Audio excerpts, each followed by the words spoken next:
we are delighted to have the Adani Group with us. A warm welcome to our first speaker, who's helping shape India's renewable energy future, Mr. Sagar Adani, who is ED of Adani Green Energy.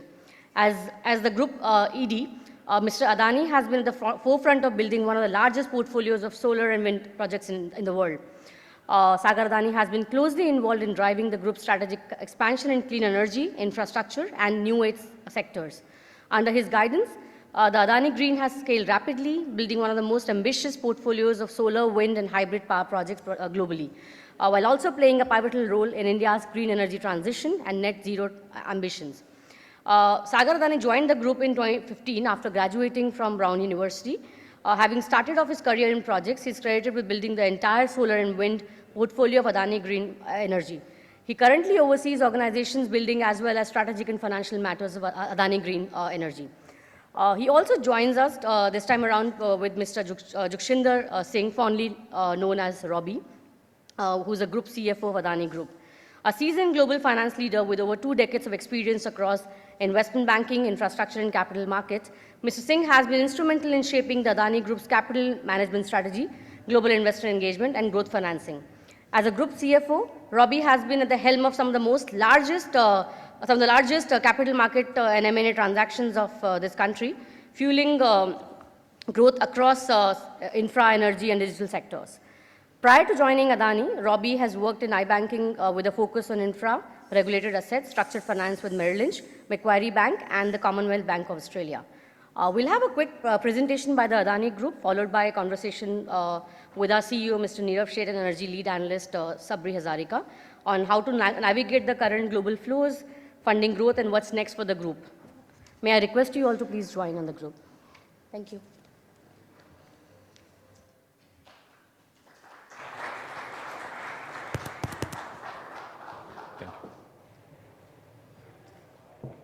Thank you very much. Just straight off, I know this is a topical thing, and in the Q&A, we'll answer it in a little bit more detail. If any of you are concerned in relation to tariffs and so on and so forth, please don't be. It is completely irrelevant to the trajectory of India in the long term.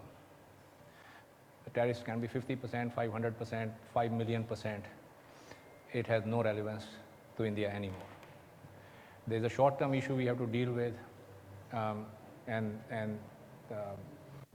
I'll go through that in the Q&A. But it's too late to damage India in any way, form or shape. They should have done this about 20 years ago, but now that boat's gone.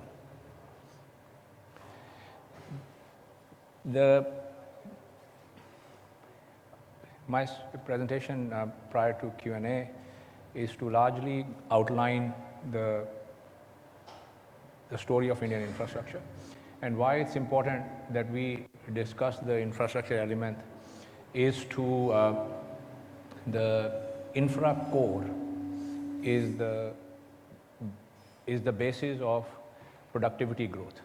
To give you an idea, India's productivity of per hour GDP worked is roughly $7. The most productive country in the world is Australia, and its GDP per hour worked is around $82. Indonesia, which is sort of middling, its GDP per hour worked is $28. So just think of this way. Forget growth, forget everything. If we lift our productivity to the level of Indonesia,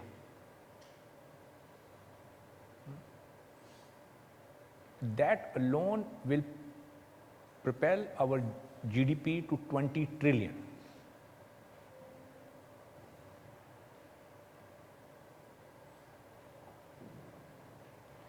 If our economy operates just at the level of Indonesia,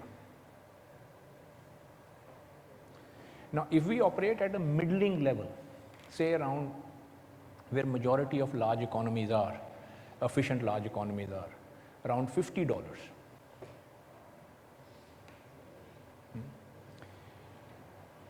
then we expect the India GDP will be minimum, forget organic growth, inorganic growth, will be around 40 trillion.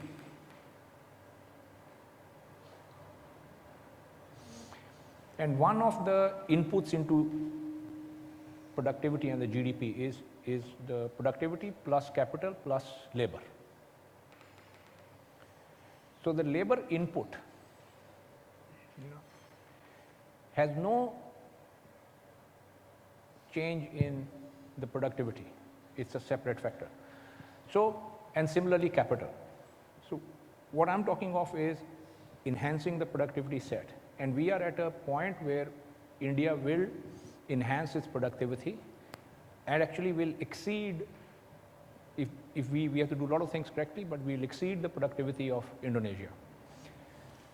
Add to that the normal 6 or 7% growth we are going through, and you will get the true picture of the potential of India.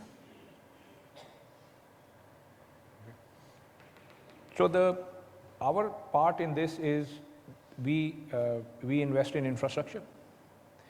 But before I touch on that, I want to give you the rationale of why we invest at the rate on which we invest. And that is the picture of the opportunity that exists in infrastructure for anybody that is investing, not just us. The story of Indian infrastructure is as follows. Our logistic costs are roughly 13% of our GDP. US, which is not hugely efficient, is around 8%. So the inefficiency in logistics alone in India equals around $300 billion. Just as an experiment, let's say we share it 50-50. We remove this inefficiency and 50% goes to the consumer, 50% to investors. We can invest $1.5 trillion and earn 10% USD return, 100% guaranteed, because people are already paying.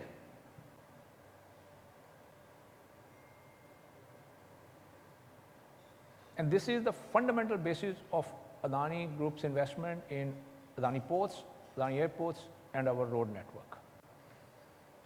Okay. Then people ask us, why do you not do a lot of the HAM projects and all? We don't want to do HAM projects. We want to do efficiency-based projects, which is take the traffic risk. We are happy to accept traffic risk because people are already paying the cost of lack of productivity. They will pay the toll because their cost will drop. We will invest in ports, logistics. Consumers will pay the cost because actually their cost drops.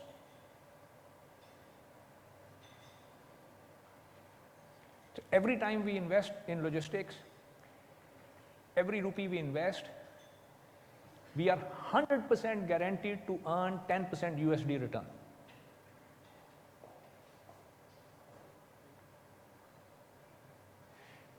The same story is in energy. The same story is in digital infrastructure.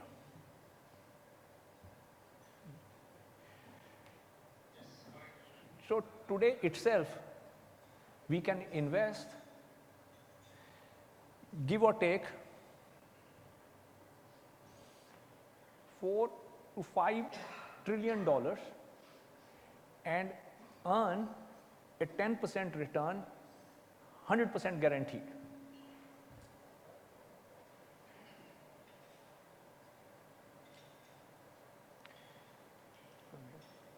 So you can see the 50% tariff or 5 million % tariff makes no difference to this.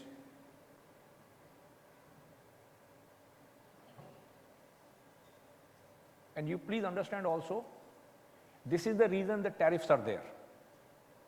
No, the rise of India cannot be constrained, but there will be attempts to slow it down. This is just an attempt which will fail to slow down. This kind of nonsensical approach will continue for the next 20 years, till realize that nothing's going to change this. So this is not one-off thing. Be prepared for the next 20 years to face this kind of pinpricks.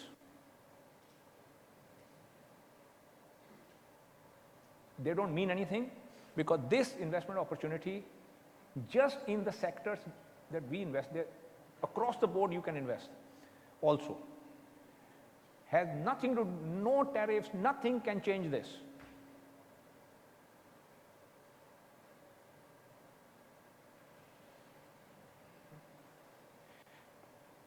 So because this is what we invest in, we can invest at the rate, just to give an idea, we invest roughly around 9 to 10% of India's infrastructure investments, including government and state governments. But if you want to look at, say, the private sector, if you look at Nifty 50, including PSUs and private, we are about 15% of all capex that happens in the country. But if you were to look at, say, just the private sector, we are about 25 rupees of every 100 rupees invested in India, we invest, our portfolio companies, about 22, 23%. And if you just compare us to PSU capex, we are about half of the total capex. Now, this rate we can do because if you remember the first number, we can keep investing till 5 trillion, and we don't have 5 trillion to invest.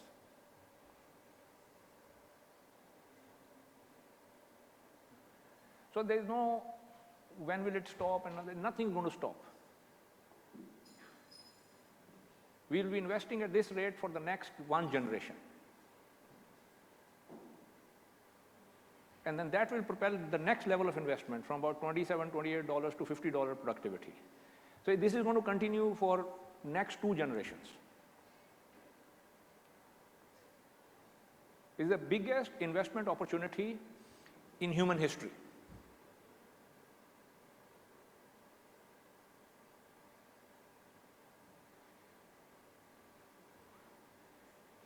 That is India.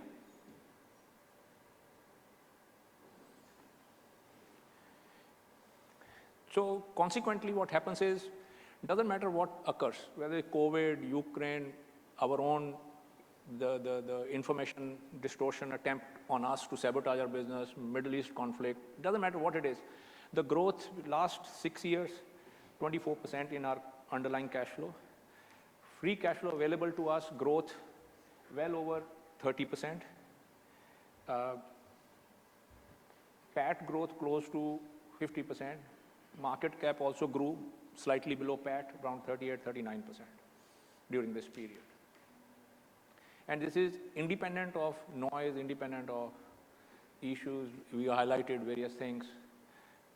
Reason why it continues like this, we are primarily an infrastructure and energy utility investor. It is purely driven by productivity enhancement. It is purely domestic. It requires 0% growth in the economy, because every return we get we are getting from productivity improvement. So it continues.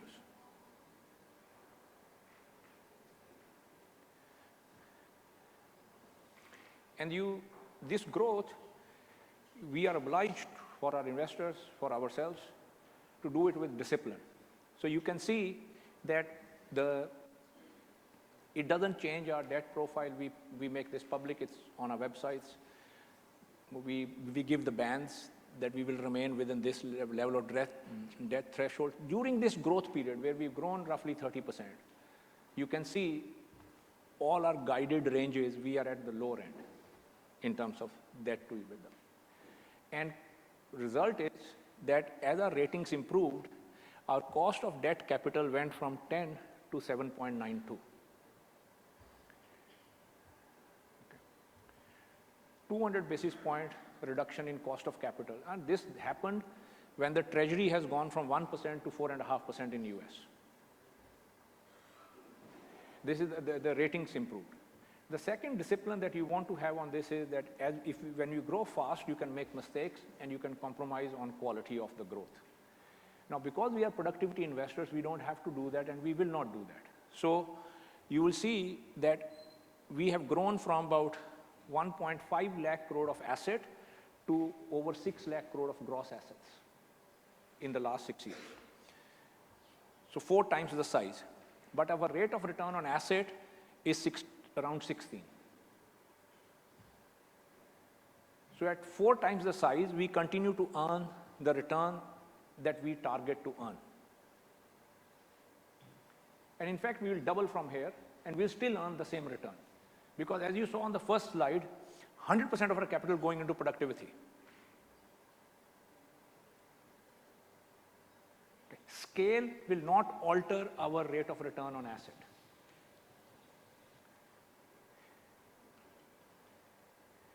And the reason is the investments related to the productivity growth in the country.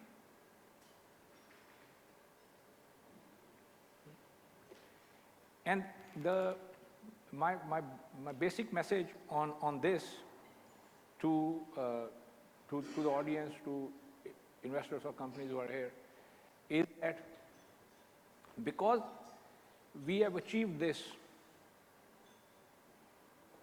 investment status, we have achieved this situation, which is a 3-part scenario, which is we have a demographic dividend. A big cohort of our population is coming into the workforce. We have open free society. So we have democracy dividend. We are at the cusp of changing our infrastructure from analog infrastructure to digital infrastructure with AI. So that itself will propel investments. So digitization of our infrastructure asset base in the country.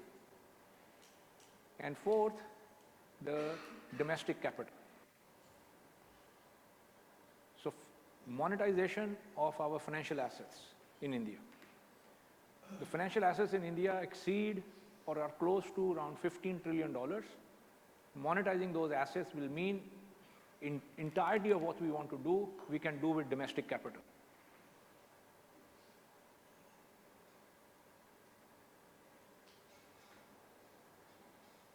And these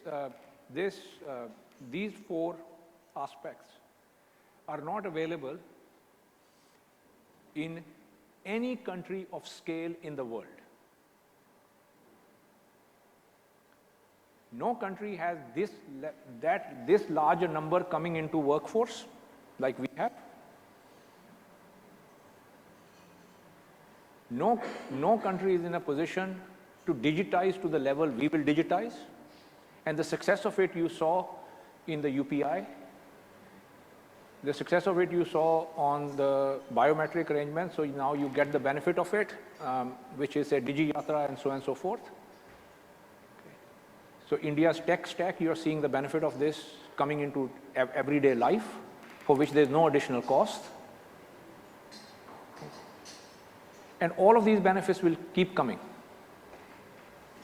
And will come at a scale which will be difficult for anybody else to replicate in the world. And then domestic capital. We hold some of the world's largest amount of financial assets, comparable even to US, which have to be monetized. So unmonetized financial assets, we have some of the largest in the world. All of our capital will be available domestic.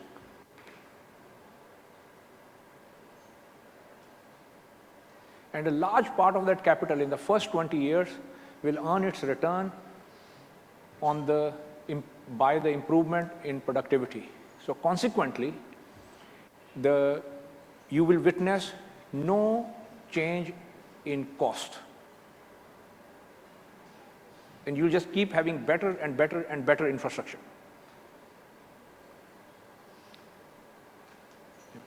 It's costing us at airports nothing. It's costing you nothing for Digi Yatra. So how are we earning from that asset? Anybody can guess? How do we earn? We have to build the infrastructure and you use it. Can anybody guess how the return comes? Huh? The throughput is what it is. It would still be there even without Digi Yatra. Huh? Productivity, yeah, but how? How is that? How that gives us the return? Yes. No, but that's cost is, labor is no issue. So we don't want to fall in the trap of work 90 hours. We don't want our people to work 90 hours. We just want them to work 40 hours and earn a lot of money. Because labor is not an input into productivity. Neither is capital. So how do you earn? So what happens is that when you put Digi Yatra, you mentioned the point, efficiency. So what occurs is that in airports, on the air side, the trigger of capex occurs on two indicators: peak passenger movement or peak aircraft movement. So this relates to passenger movement. So if the peak can become shoulder, this is what this Digi Yatra does. It moves people through quickly, so the peak doesn't come. And because the peak's not hitting, we don't, that capex that is required at the same number of passengers doesn't happen. Okay, it pushes it out. And consequently, your ROA lifts. So this particular initiative, it dampens the peak, and consequently the return goes up. And so there are initiatives like, and this is what I meant by. Similarly, we are sitting here. This is Adani Energy Mumbai Limited supplies the power here. Now, here also you would have noticed, since 2019 to 2025, the cost of energy has not gone up. It's only DISCOM in the country. So cost didn't go up. So tariff is the same, bills that everybody pays. But our EBITDA has gone up from 1,100 when we acquired in 2019 from ADAC Group to 2,400. So we doubled the return, doubled the cash flow on the business. 100% of it, consequently, has come from something. It's not your bills are not gone up, but doubled. Bills haven't doubled. Energy charge is the same, what it was 6 years ago. All of that return has come from improved power purchase. The benefit of improved power purchase, because of being Adani Power, our sister listed firm, and Adani Green Energy, their ability to produce power cheaply and us being able to supply it to Mumbai, that benefit we shared with the consumer. So now today in Mumbai, the regulatory asset base, when we acquired, was 5,600 crore, now is roughly 12,000 crore. The substations are all solid state. Right? Rain, hail, sunshine, they will work.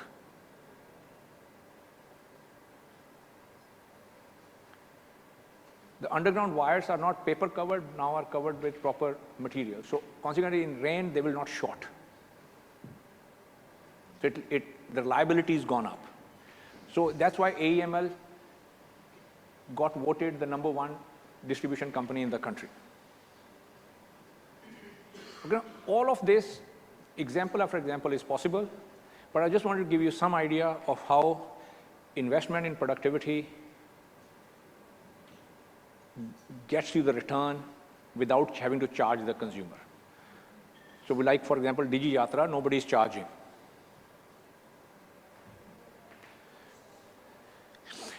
And for us, just a little bit for Adani, for us what's important is that we want to invest about $1 billion, $100 billion. We will have our own cash flow. This is what happens. We have debt maturities of about 21 billion over that period. We have opening cash today around 6 billion. and 99 billion is excess cash. We'll borrow as well. So we will invest, we can invest theoretically $300 billion. Okay.